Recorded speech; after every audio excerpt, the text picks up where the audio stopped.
काय माझं किचनमध्ये इतकं खूप मनापासून स्वागत आहे.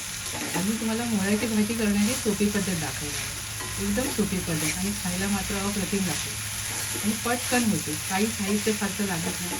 आपल्या घरच्या साहित्यामध्ये छान भाजी होते. चला रेसिपीला सुरुवात करू. मोळ्याची भाजी करण्याकरता इथे मी कढईमध्ये 3 चमचे तेल घेतले. तेलावर आपण मोहरी घालूया, हिंग घालूया.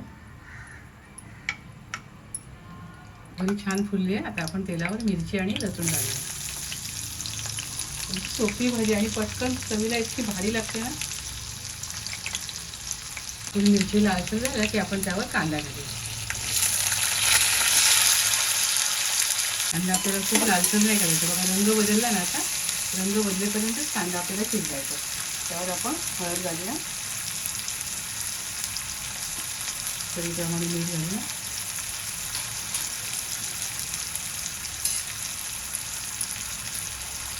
परतून घेऊया.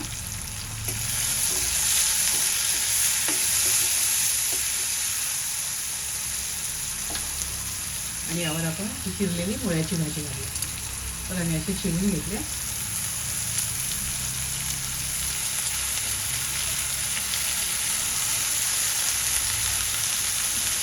आणि छान परतून घेऊया.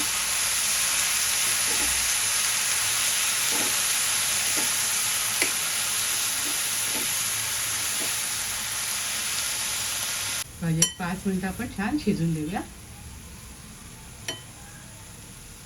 छान शिजून घेतली आणि त्यावर आपण खोबरं घालूया आणि पुन्हा एक 5 मिनिटं छान परतून घेऊया.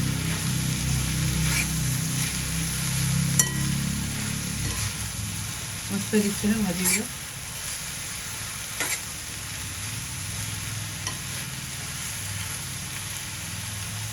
इथे छान अशी चमचमीत आणि अगदी सोप्या पद्धतीने मस्त अशी भाजी मी तयार केली आहे. खूप मस्त झाली चवीला आणि अगदी भाजी करायची ही सोपी पद्धत आहे. तुम्हीसुद्धा माझ्या पद्धतीने अशी भाजी करून खात राहा, आनंदी राहा, स्वतःची काळजी घ्या आणि माझे व्हिडिओ पाहत राहा. शेअर करा, लाईक करा, आठवणी सबस्क्राईब करा. धन्यवाद.